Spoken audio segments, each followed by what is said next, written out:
Chapter 2. On the 9th of October the bark canoe was entirely finished. Pencroft had kept his promise, and a light boat, the shell of which was joined together by the flexible twigs of the crejimba, had been constructed in 5 days. A seat in the stern, a second seat in the middle to preserve the equilibrium, a third seat in the bows, rowlocks for the 2 oars, a scull to steer with, completed the little craft, which was 12 feet long and did not weigh more than 200 pounds. The operation of launching it was extremely simple. The canoe was carried to the beach and laid on the sand before Granite House, and the rising tide floated it. Pencroft, who leaped in directly, maneuvered it with the scull and declared it to be just the thing for the purpose to which they wished to put it. "Hurrah!" cried the sailor, who did not disdain to celebrate thus his own triumph. "With this we can go round the world?" asked Gideon Spilett. "No, the island. Some stones for ballast, a mast and a sail, which the captain will make for us some day, and we shall go splendidly. Well, captain, and you, Mr. Spilett, and you, Herbert, and you, Neb, aren't you coming to try our new vessel? Come along. We must see if it will carry all 5 of us." This was certainly a trial which ought to be made. Pencroft soon brought the canoe to the shore by a narrow passage among the rocks, and it was agreed that they should make a trial of the boat that day by following the shore as far as the first point at which the rocks of the south ended. As they embarked, Neb cried, "But your boat leaks rather, Pencroft." "That's nothing, Neb," replied the sailor. "The wood will get seasoned. In 2 days there won't be a single leak, and our boat will have no more water in her than there is in the stomach of a drunkard. Jump in." They were soon all seated, and Pencroft shoved off.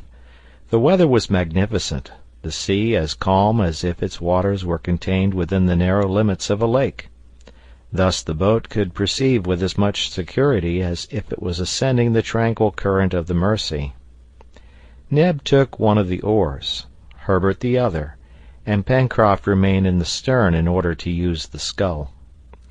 The sailor first crossed the channel and steered close to the southern point of the islet. A light breeze blew from the south. No roughness was found either in the channel or the green sea. A long swell, which the canoe scarcely felt, as it was heavily laden, rolled regularly over the surface of the water. They pulled out about half a mile distant from the shore, that they might have a good view of Mount Franklin. Pencroft afterwards returned towards the mouth of the river. The boat then skirted the shore, which, extending to the extreme point, hid all Tadorn's Fens. This point, of which the distance was increased by the irregularity of the coast, was nearly 3 miles from the Mersey. The settlers resolved to go to its extremity, and only go beyond it as much as was necessary to take a rapid survey of the coast as far as Claw Cape. The canoe followed the windings of the shore, avoiding the rocks which fringed it and which the rising tide began to cover. The cliff gradually sloped away from the mouth of the river to the point. This was formed of granite rocks, capriciously distributed, very different from the cliff at Prospect Heights, and of an extremely wild aspect. It might have been said that an immense cartload of rocks had been emptied out there. There was no vegetation on this sharp promontory, which projected 2 miles from the forest, and it thus represented a giant's arm stretched out from a leafy sleeve. The canoe, impelled by the 2 oars, advanced without difficulty. Gideon Spilett, pencil in one hand and notebook in the other, sketched the coast in bold strokes. Neb, Herbert, and Pencroft chatted, while examining this part of their domain, which was new to them, and in proportion as the canoe proceeded towards the south, the 2 Mandible Capes appeared to move and surround Union Bay more closely. As to Cyrus Harding, he did not speak. He simply gazed, and by the mistrust which his look expressed, it appeared that he was examining some strange country. In the meantime, after a voyage of 3/4 of an hour, The canoe reached the extremity of the point, and Pencroft was preparing to return, when Herbert, rising, pointed to a black object, saying, "What do I see down there on the beach?" All eyes turned towards the point indicated. "Why," said the reporter, "there is something. It looks like part of a wreck half buried in the sand." "Ah!" cried Pencroft, "I see what it is." "What?" asked Neb. "Barrels, which perhaps are full," replied the sailor. "Pull to the shore, Pencroft," said Cyrus. A few strokes of the oar brought the canoe into a little creek, and its passengers leaped on shore. Pencroft was not mistaken. 2 barrels were there, half buried in the sand, but still firmly attached to a large chest, which, sustained by them, had floated to the moment when it stranded on the beach. "There's been a wreck, then, in some part of the island," said Herbert. "Evidently," replied Spilett. "But what's in this chest?" cried Pencroft, with very natural impatience. "What's in this chest? It is shut up, and nothing to open it with. Well, perhaps a stone." And the sailor, raising a heavy block, was about to break in one of the sides of the chest, when the engineer arrested his hand. "Pencroft," said he, "can you restrain your impatience for 1 hour only?" "But, Captain, just think! Perhaps there is everything we want in there." "We shall find that out, Pencroft," replied the engineer. "But trust to me, and do not break the chest, which may be useful to us. We must convey it to Granite House, where we can open it easily, and without breaking it. It is quite prepared for a voyage, and since it has floated here, it may just as well float to the mouth of the river." "You're right, Captain, and I was wrong as usual," replied the sailor. The engineer's advice was good. In fact, the canoe probably would not have been able to contain the articles possibly enclosed in the chest, which doubtless was heavy, since 2 empty barrels were required to buoy it up. It was therefore much better to tow it to the beach at Granite House. And now, whence had this chest come? That was the important question. Cyrus Harding and his companions looked attentively around them, and examined the shore for several hundred steps. No other articles or pieces of wreck could be found. Herbert and Neb climbed a high rock to survey the sea, but there was nothing in sight, neither a dismasted vessel nor a ship under sail. However, there was no doubt that there had been a wreck. Perhaps this incident was connected with that of the bullet. Perhaps strangers had landed on another part of the island. Perhaps they were still there. But the thought which came naturally to the settlers was that these strangers could not be Malay pirates, for the chest was evidently of American or European make. All the party returned to the chest, which was of an unusually large size. It was made of oak wood, very carefully closed, and covered with a thick hide, which was secured by copper nails. The 2 great barrels, hermetically sealed, but which sounded hollow and empty, were fastened to its sides by strong ropes, knotted with a skill which Pencroft directly pronounced sailors alone could exhibit. It appeared to be in a perfect state of preservation, which was explained by the fact that it had stranded on a sandy beach, and not among rocks. They had no doubt whatever, on examining it carefully, that it had not been long in the water, and that its arrival on this coast was recent. The water did not appear to have penetrated to the inside, and the articles which it contained were no doubt uninjured. It was evident that this chest had been thrown overboard from some dismasted vessel driven towards the island, and that, in the hope that it would reach the land, where they might afterwards find it, the passengers had taken the precaution to buoy it up by means of this floating apparatus. "We will tow this chest to Granite House," said the engineer, "where we can make an inventory of its contents. Then, if we discover any of the survivors from the supposed wreck, we can return it to those to whom it belongs. If we find no one—" "We will keep it for ourselves," cried Pencroft. But what in the world can there be in it?" The sea was already approaching the chest, and the high tide would evidently float it. One of the ropes which fastened the barrels was partly unlashed, and used as a cable to unite the floating apparatus with the canoe. Pencroft and Neb then dug away the sand with their oars, so as to facilitate the moving of the chest, towing which the boat soon began to double the point to which the name of Flotsam Point was given. The chest was heavy, and the barrels were scarcely sufficient to keep it above water. The sailor also feared every instant that it would get loose and sink to the bottom of the sea. But happily his fears were not realized, and an hour and a half after they set out, all that time had been taken up in going a distance of 3 miles, the boat touched the beach below Granite House. Canoe and chest were then hauled up on the sands, and as the tide was then going out, they were soon left high and dry. Neb, hurrying home, brought back some tools with which to open the chest in such a way that it might be injured as little as possible, and they proceeded to its inventory. Pencroft did not try to hide that he was greatly excited. The sailor began by detaching the 2 barrels, which, being in good condition, would of course be of use. Then the locks were forced with a cold chisel and a hammer, and the lid thrown back. A second casing of zinc lined the interior of the chest, which had been evidently arranged that the articles which it enclosed might under any circumstances be sheltered from damp. "Oh!" cried Neb, "suppose it's jam!" "I hope not," replied the reporter. "If only there was," said the sailor in a low voice. "What?" asked Neb, who overheard him. "Nothing."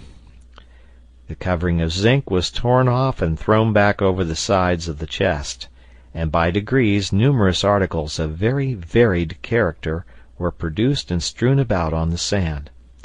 At each new object Pencroft uttered fresh hurrahs, Herbert clapped his hands, and Neb danced up and down. There were books which made Herbert wild with joy, and cooking utensils which Neb covered with kisses. In short, the colonists had reason to be extremely satisfied, for this chest contained tools, weapons, instruments, clothes, books, and this is the exact list of them as stated in Gideon Spilett's notebook. Tools: 3 knives with several blades, 2 woodman's axes, 2 carpenter's hatchets, 3 planes, 2 adzes, 1 chwiebel or mattock, 6 chisels, 2 files, 3 hammers, 3 gimlets, 2 augers, 10 bags of nails and screws, 3 saws of different sizes, 2 boxes of needles. Weapons: 2 flintlock guns, 2 for percussion caps, 2 breech-loader carbines, 5 boarding cutlasses, 4 sabers, 2 barrels of powder, each containing 25 pounds, 12 boxes of percussion caps.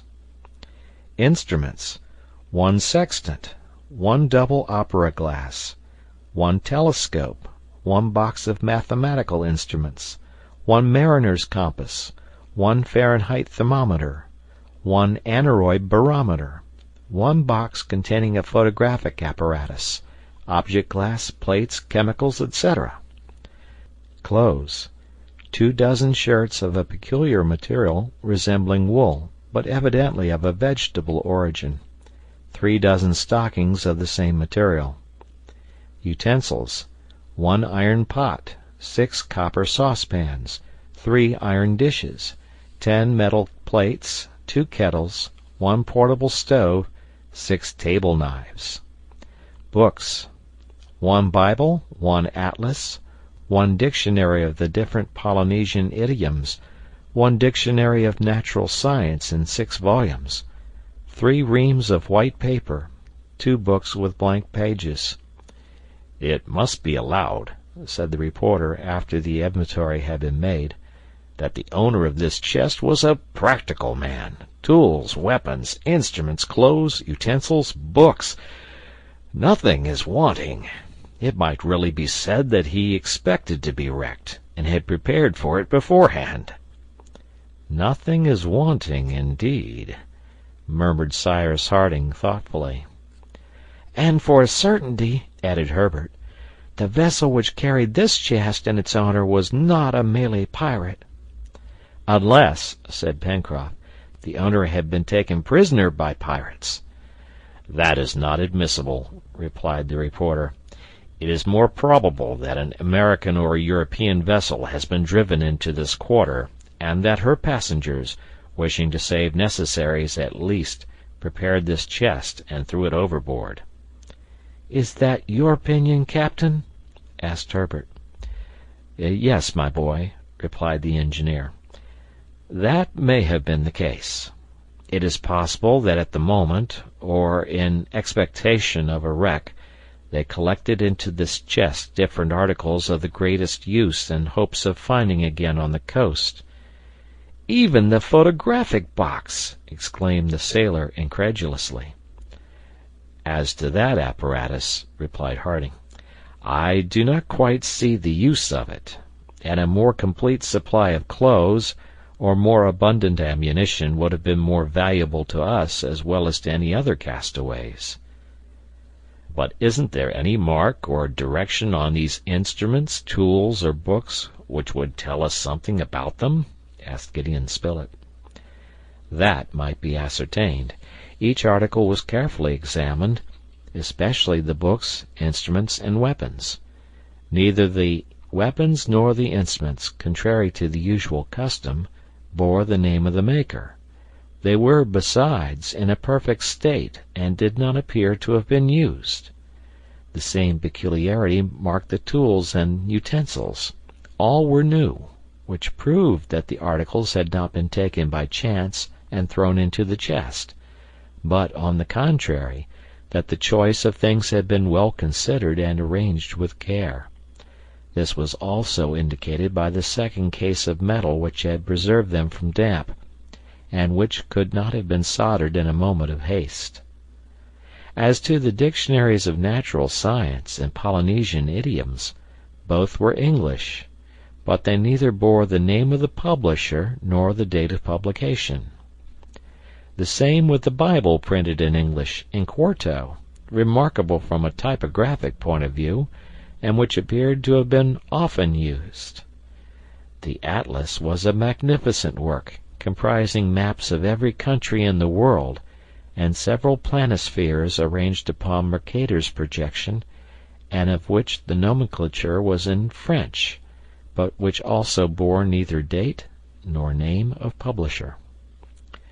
There was nothing, therefore, on these different articles by which they could be traced, and nothing consequently of a nature to show the nationality of the vessel which must have recently passed these shores. But wherever the chest might have come from, it was a treasure to the settlers on Lincoln Island.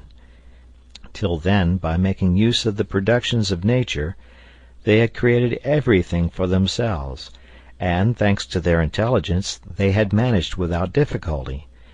But did it not appear as if Providence had wished to reward them by sending them these productions of human industry? Their thanks rose unanimously to heaven. However, one of them was not quite satisfied. It was Pencroft.